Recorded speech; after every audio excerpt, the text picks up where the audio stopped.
It's Miniature Monday, and do you know where your miniatures are?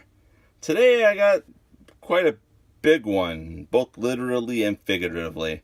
This is the Hill Giant from the Nolzur's Marvelous Miniature line. WizKids Unpainted, good old HD Minis. So what we're going to do here is we're going to open this and see what you're getting for your $15.99 US American retail suggested price. So this guy's a big old bastard, ain't he? So the thing with this is I've seen a pre-painted version of this. So a lot of these unpainted, this WizKids Unpainted, there are painted versions of them out there. I noticed they're normally like double the price when they're painted. So that's something to keep in mind. I mean, even their, I've been looking at like some of their Star Trek miniatures because I was kind of thinking about doing a Star Trek game. And quite literally, they're almost half the price the unpainted ones.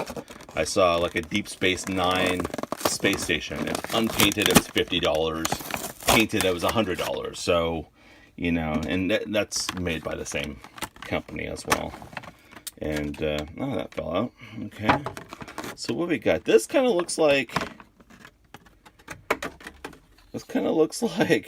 I don't know, a cross between Eric Cartman, if he was materialized into the Dungeons and Dragons world, and the Blob from, I would say, the X-Men comics. That's pretty much what I got here. I like the detail that went into the club. You got that rock with the rope kind of tying it on there. You know, I like that. I like how even though he's big, he's still got some muscle tone. So there's that. I mean, but this is heavy. I mean, this is really heavy. For $15.99, I don't know. I don't know how expensive their material is, but this is probably heavier than some of the gargantuan dragons they came out with for $30, or $30 or $35 they came out with those.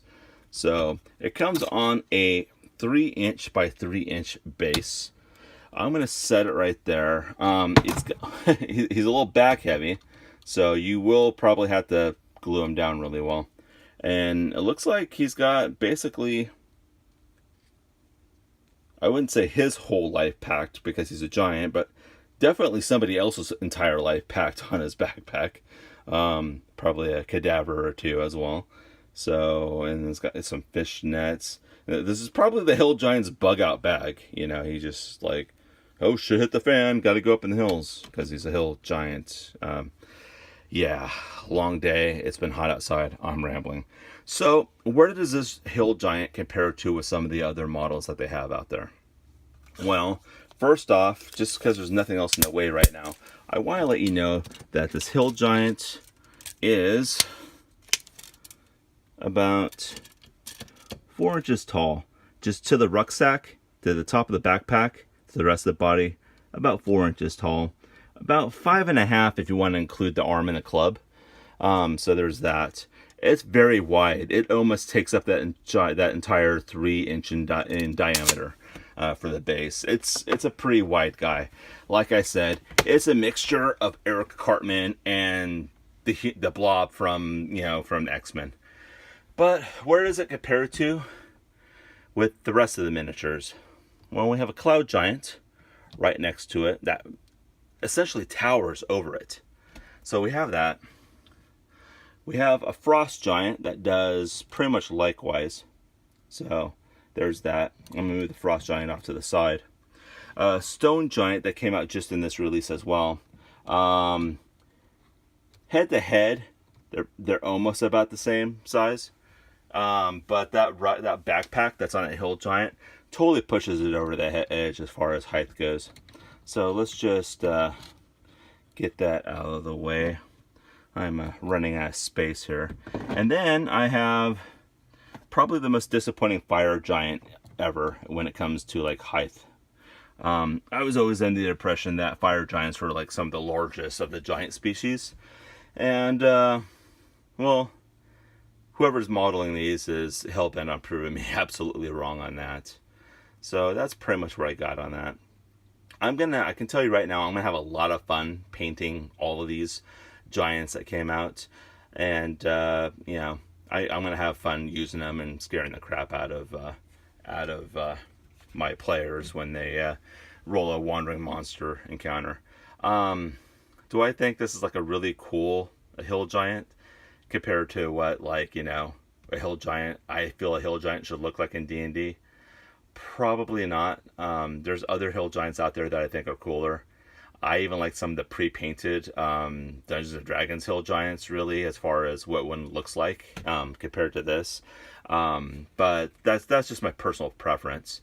I know that Otherworld Miniatures makes a really cool hill giant, and I think they have two different variations of them as well. However, they're pricey. They're a lot more expensive than this is.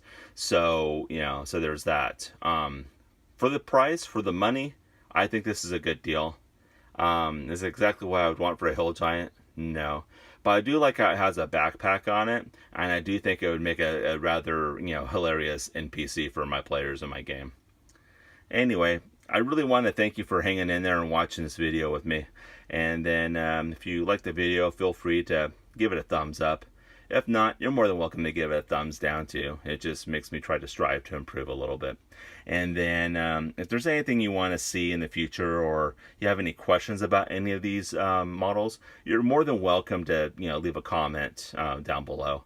And as always, you're more than welcome to hit that subscribe bell if you have any inclination to watch further videos of me, of course, opening up stuff at my own expense. Thank you so much for your time, and have a great day.